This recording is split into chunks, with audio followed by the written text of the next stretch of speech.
Thanks, Carl, Tom, and for everyone here for coming back after lunch.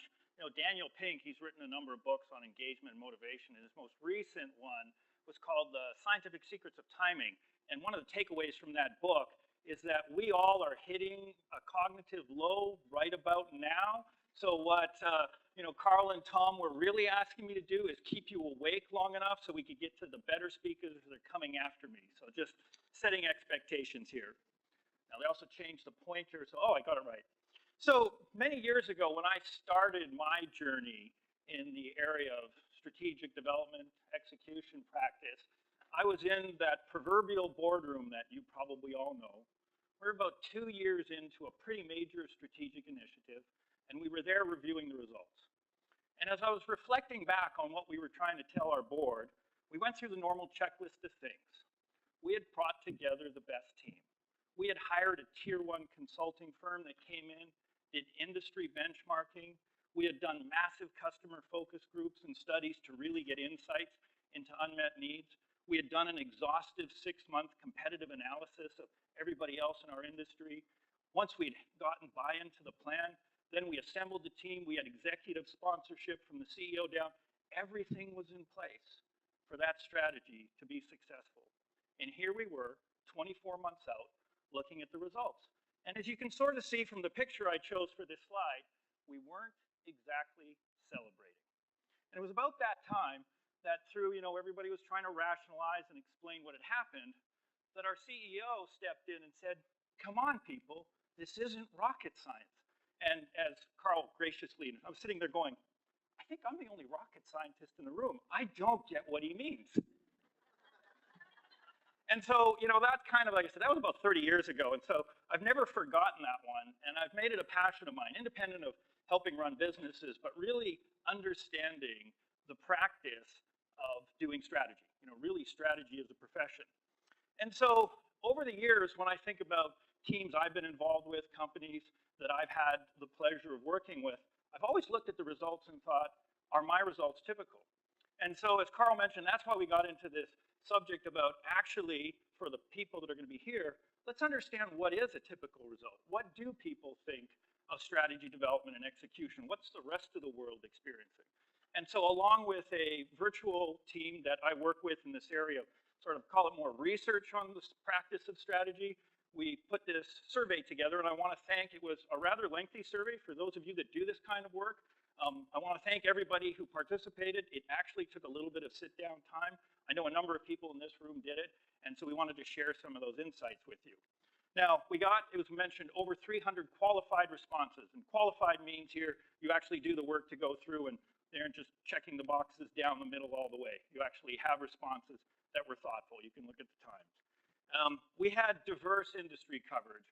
Using the SIC codes, we got representation from just about every industry, plus nonprofits and government organizations.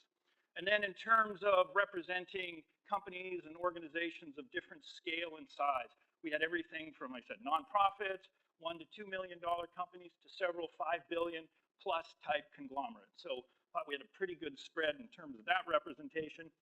And half the respondents spend at least 20% of their time in their job actually doing strategy. So people who actually know what's going on in their companies. And so the first piece of feedback in terms of responses that we got was interesting. So 78% of the respondents felt confident about their team's ability to develop and execute strategy. And that number surprised me because in my experience, I don't know that I would feel that confident. So then I was like, okay, maybe I'm just really bad at this, and I look back over those stories I was telling you. So I went out and did some literature searching in terms of what is the nominal success rate of strategic initiatives. And the best one I found, again, looking to the methodology and the rigor of doing this kind of work, was a study, that joint study between the Economist Intelligence Unit and the Project Management Institute in 2014 that surveyed 3,500 strategic initiatives, again, companies of all different sizes, and their net result was 44% of all strategic initiatives failed. And so I was just thinking through the dissonance there of we start really confident in what we're doing, and yet the data actually shows we're not that good at this thing we call strategy. So we broke that down a little bit more through the survey to actually think about where is it? Is there any insight into where things go off the rails? And so we looked at people's satisfaction with their ability to actually develop strategies. These are people who think they want to get better. So 39% of the responding population really felt the need to improve how they do strategy. About 32% said they have to get much better at executing strategy. 29% felt that they were satisfied and wanted to get better at actually evolving their company. So this has to do with the, say, cultural aspects, organizational aspects, but only 29% were actually satisfied with where they are and really felt they had to do better. And then when we looked at the question of things that happen in your marketplace, competitive responses, changes in customer profiles, only 23% felt confident and satisfied with their ability to react to what happens around them. So there seemed to be lots of room for improvement. Now, I mentioned that strategy is a passion of mine, and Carl and I did meet in Austin and spent a little bit of time. We were joking. Austin also thinks, for those of you that know Portland a little bit, I'm going to put in a pitch for Austin. There's a bumper sticker, you might see it on the cars here, keep Portland weird. Well, actually, there's a bumper sticker in Austin that says, keep Austin weird. And we were trading scotches over who actually got to that bumper sticker first. I think the Austinites claim it now. But I lived in Portland for a quarter century, and because of my corporate experience, I had the great pleasure of lecturing. About a 12-minute walk south of here is Portland State University. And so I had the pleasure of guest lecturing in their master's programs, typically for their strategy courses. And that's always a lot of fun, because when you're looking at mostly people early in their careers, they're doing an MBA or a master's in engineering management, and they're in their strategy course. I mean, this is the pinnacle of their master's degree. I mean, everybody wants to be known as a strategic thinker. Everybody wants to be part of that strategy team. Everybody wants to be associated with that strategic initiative that's going to result in success and grow their company. So people really, really want to be in this class. And so when I get up in front of it, and there's all those eyes, a little bit like we are right now, staring at you and listening for what are you going to say, I actually start with a little story that goes, okay, I'm going to simplify this whole process for you. And I say, strategy is nothing more than a full contact sport. It's all about winning, and the trophy is this tiny little thing we call budget. And at that point in time, you can just see the oxygen disappear from the room. And they're sort of puzzling, like, I thought I was supposed to get some really interesting things here. And I unpacked that for them a little bit. And I said, no, you have to think about it. Doing strategy in a corporate environment is different, because every other part of your day, you're going to hear phrases like collaboration. You're going to hear talk about how we have to work together as a team, and how we have to leverage our skills. But especially in larger companies, strategy is the one time when it's my business unit or my project group or my operating company, and I'm pitching for that little tiny bit of incremental OpEx and CapEx to be put into my team and my people, because I think we can grow faster than those guys over there. So for the rest of the time, usually strats are once-a-year process. For the rest of the time, we're all collegial and collaborative. But when you're actually doing strategy, it's really, really competitive. And so that gives them a slightly different perspective on what it is that they're getting into. Now, and I've been using that metaphor for years, and as I work with a virtual team of strategy researchers trying to do this, and so we've actually had that conversation. We use this metaphor all the time. I mean, even Anthony and the earlier speakers were talking a little bit about sports. And I thought about it, it's like, yeah, it's a pretty good metaphor for the most part of the time. We like to use it. I mean, there's books that are written, Playing to Win, rules of the game. There's no shortage of things you can read that speak and are built around this metaphor of sports and strategy. And so we started then talking amongst ourselves and saying, well, how good is it? And certainly, I started with, it's all about winning. And certainly the parallel there is very good. I mean, sports is all about, winning the championship. And in business, we talk about being number one or number two in our market. We talk about gaining share, winning over our competitors. So certainly that piece works. And then, well, we certainly talk about talent, right? There's a war for talent. We got to have the best players on our team. And so whether it's a sports environment or a corporate one, that seems to fit. Now, once we've got all that talent and you're assembling the team, you can't leave it to itself. You need to have great leaders. You need to have great coaches. You need to have people that are guiding, that are setting the bar, setting expectations, and driving your team to that goal. And then, of course, everything I've said to this point in time, I've probably repeated the word team a dozen times. And nobody actually uses a metaphor like, our company is going to be like that downhill skier. I mean, it just doesn't work. Individual sports is not the metaphor that you use in a corporate environment. You always want to talk about the team environment. And then certainly playbooks, right? You got to have your go-to-market playbook. I'm in corp dev. We got to have our M&A playbook. I mean, everybody talks about these playbooks that you use to develop and execute your strategy. And again, lots of literature written on that.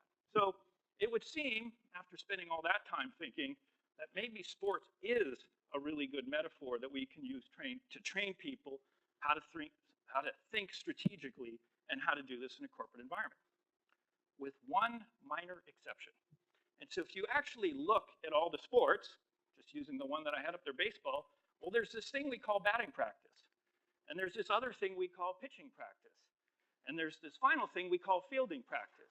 And if you actually go and study the time in all professional sports, between 80 and 90% of all the time is spent practicing.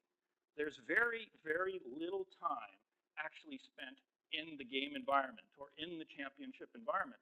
And that difference, when you get to hone your skills in a non-threatening, supportive practice environment, and it's only occasionally that you actually have to go out in full competition mode, is where the metaphor is perhaps imperfect. Because how many of you get to practice your 3-year strategic initiative 4 or 5 times before you have to go to the CEO and say, we're ready?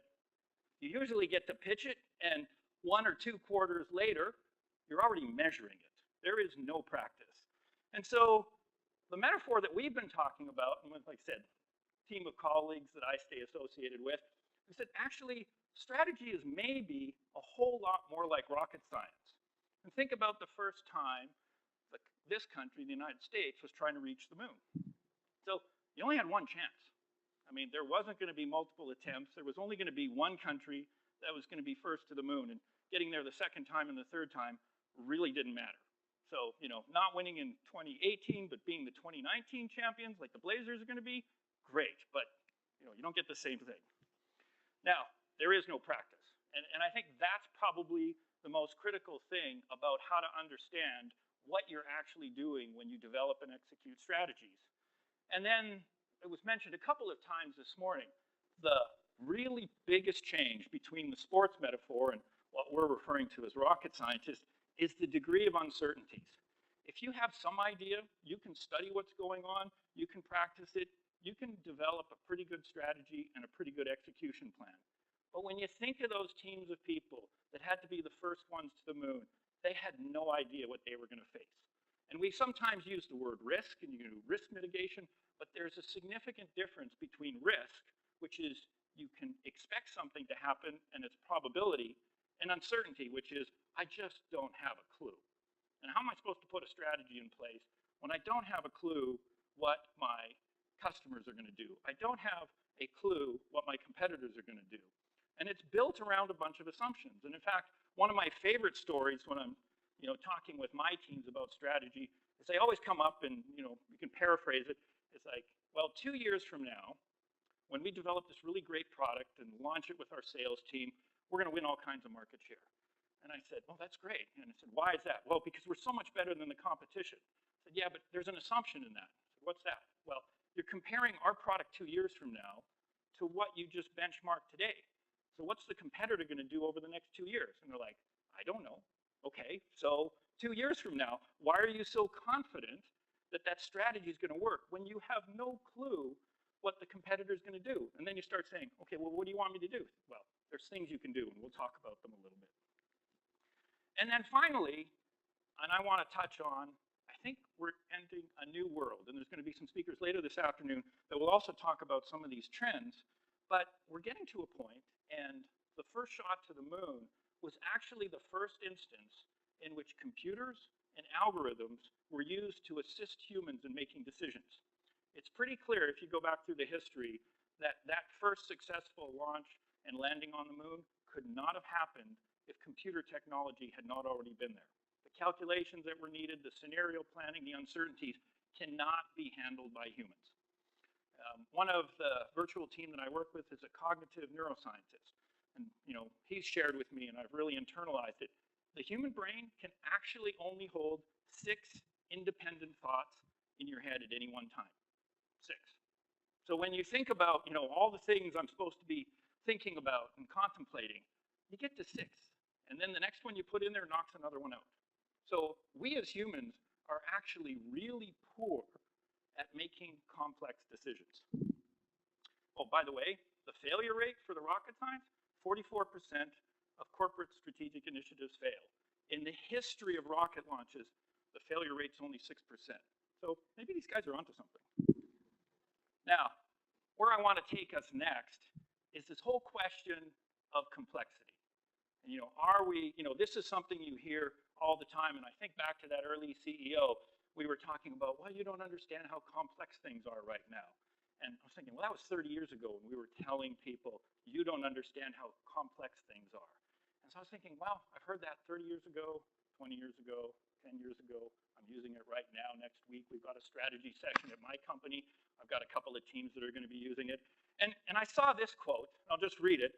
The modern world has overwhelmed people with data, and that this overabundance is both confusing and harmful. And that sounded like a really, really telling quote. And then I figured out who actually said it. It was written by Professor Conrad Gesner about 1540. And it was in response to, of all things, the invention of the printing press and the proliferation of printed books. And his thesis was, we're now flooding the human race with so much information, they can't deal with it. And so he was the inventor of what we would now refer to as the bibliography. So he tried to codify all the books and all the knowledge that was being printed to help people even understand what was out there. So this whole question of complexity seems to be something that we as a human race are pretty good with figuring out. I mean, like I said, go back in 1540, thinking about indexing books, that was the most complex thing people had to do, not going to stop us today. So, but it is something that's on the minds of at least all the survey respondents. So 74% of everyone who completed the survey said that dealing with the complexity in their business environment, and remember, this is now across industries, nonprofits, governments, across revenue ranges, across the board, dealing with complexity was the #1 thing we heard about in terms of challenges with strategic thinking and execution. Now, at the same time, we as humans are actually really good with dealing complexity. And the reason for it is we figured out how to do a couple of different things. So you have to break complexity down in some different ways. And the first way that you get to it, it's a question of, are you dealing with scale? And what I mean by scale is, can you take whatever problem, whatever initiative, whatever you're trying to deal with, and break it down to a constituent part? And if you can usually manage it at that level. And then if it's just scale, once you figured out how to do something small once really well, you can then do it multiple times. And so you see this in the business world all the time. People put processes in place. I have my product development process. I have my go-to-market process. I figured out how to sell to one customer. I can figure out how to sell to 1,000. I can figure out how to sell to 1,000,000. Well, the next element of that is diversity. So that was the next type of complexity that humans have had to deal with. Now selling to one customer and 1,000 customers, when half of them are in Asia and speak a different language, maybe isn't as easy as to selling the one to the guy down the street. But again, diversity we've addressed by breaking it up into parts and recognizing, hey, we need a different playbook for the different component parts, but we can still figure out how to put those together. The one we really don't do well with is interdependency. And so this is the one where a tiny change in my supply chain in Asia is going to affect my customer needs in Europe, which is going to influence my financing in the United States. And that is, of all the elements that humans struggle with, it's interdependency. And it goes back to that 6 things. So once I've got 7 things that are dependent on each other, I stop being able to deal with it. And so we have, as a race, been particularly good at bringing in tools. And so this is where we hear about strategic planning tools. We hear about frameworks. And so the problem is today, when we look at the complexity, more and more people are saying the tools that are out there. We saw that proliferation of strategy development frameworks that was on the slides before.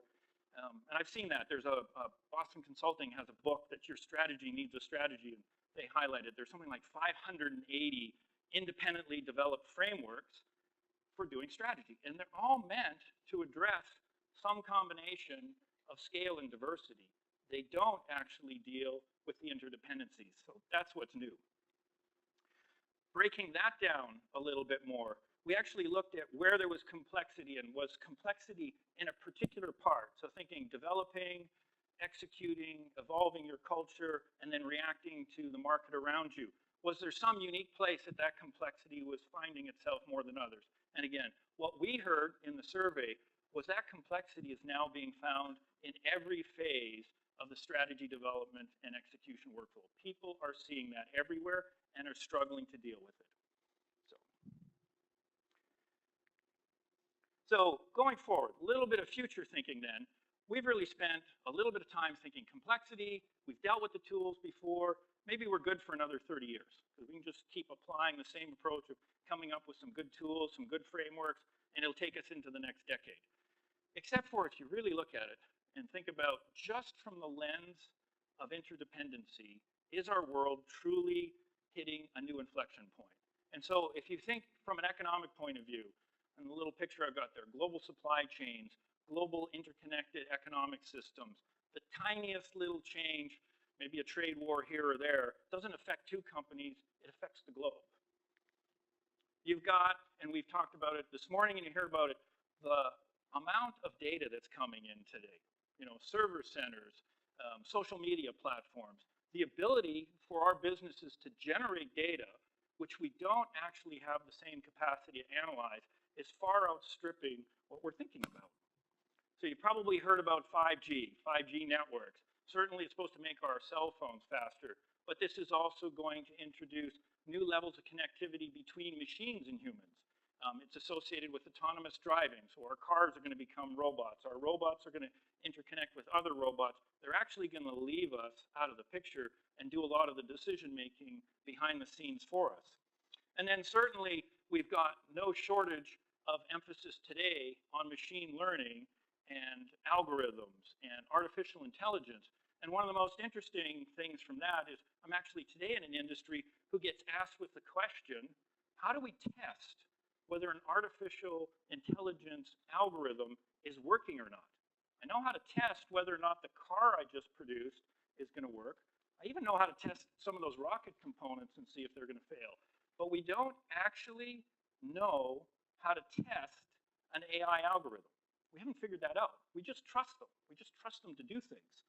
And then we've got technologies that, even for rocket scientists, am I supposed to be looking at blockchain and Bitcoin as something that helps me, or am I supposed to be scared of it? I mean, people don't even know what to think about these days. So, you know, again, we looked at the survey in some different ways, and the number one thing that people were asking for is, help us reduce the effort, reduce the amount of time, reduce the amount of investment I make in dealing with complexity. And over the years, and this will be a little provocative to the room, the phrase I hear over and over again is keep it simple. Get to that 1 or 2, you know, what's the essence? What's the key insight? Make it simple. Get to that 1 or 2 things that everybody can understand and deal with it. And the answer is absolutely not. You're going to a new place in the world in terms of the volume of complexity, and even the thought that you might be able to simplify it to the point that you can make a decision is flawed. And I'll give you an example. We've done work with a company.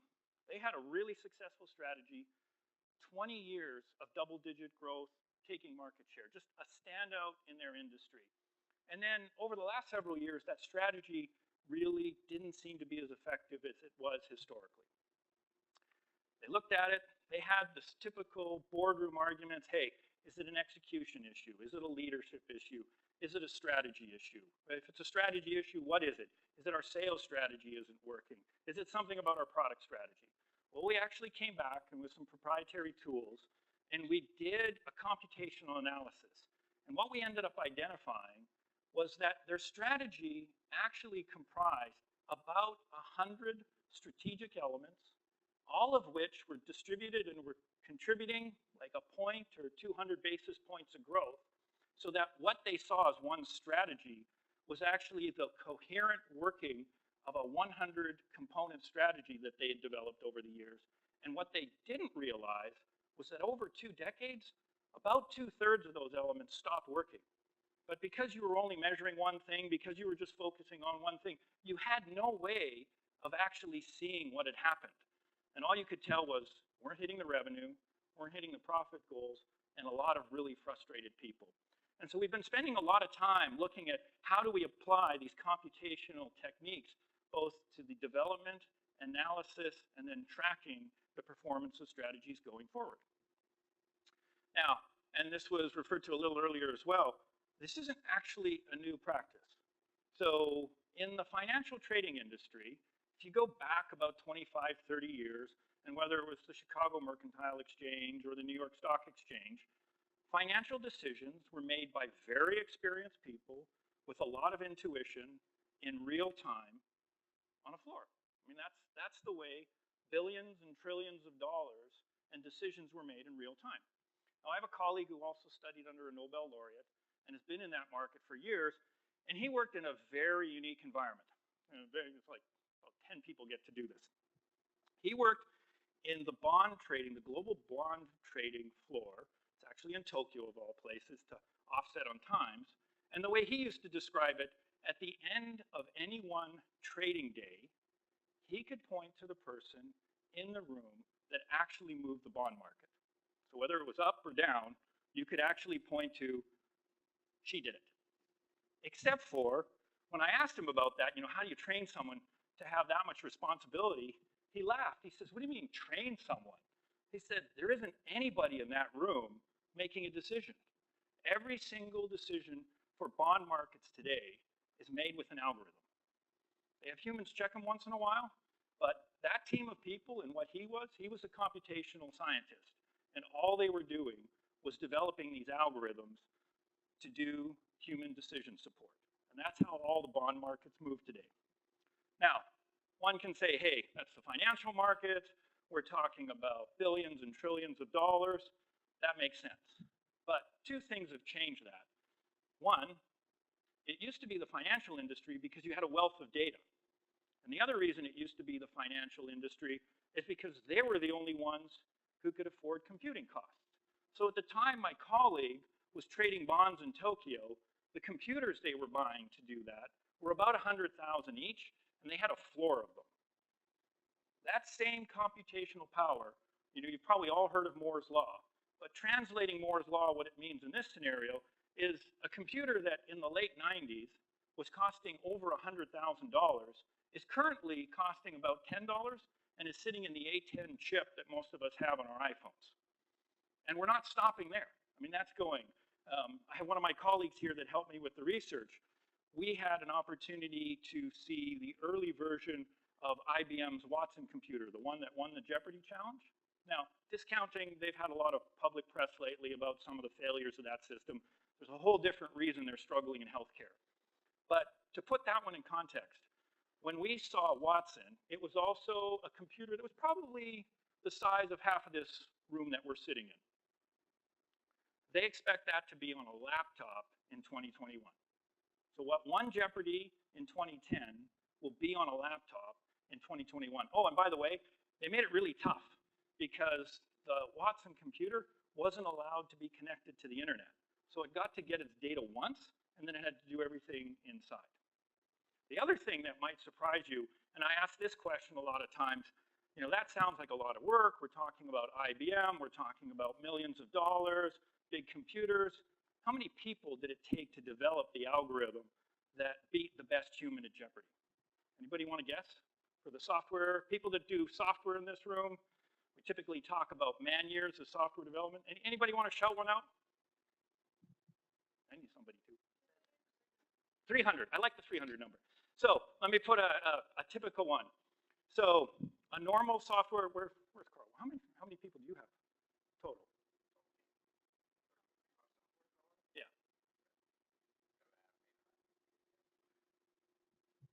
Yeah, 8, 9. So the Watson team was 12 man years. 6 guys, 2 years.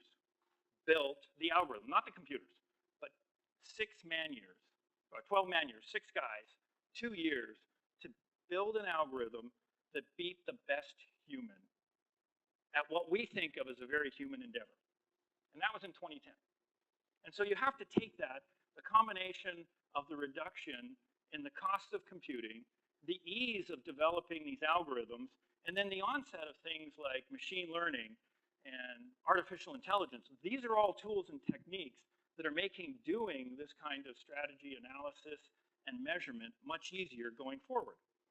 And so I'll offer that going forward, and Mark this morning talked about that unique company that had the board seat that was dedicated to an algorithm, and I really liked it. It resonated with me. I'll offer, again, because of the cost of computing, that going forward, not only will there be the board seat with the algorithm, but that every one of your strategy teams had better have a teammate that looks something like this. Because if you don't, you're going to be limited by your 6 independent thoughts you can hold in your brain compared to what someone like that can do. And so just in closing then, and setting up what I think is the future of strategy development and execution, if you want to be at that 2-year review in a few years from now, smiling at the success you've had, it's probably got more to do with the algorithms and the software tools you've adopted than any amount of the traditional techniques that we've all used for decades.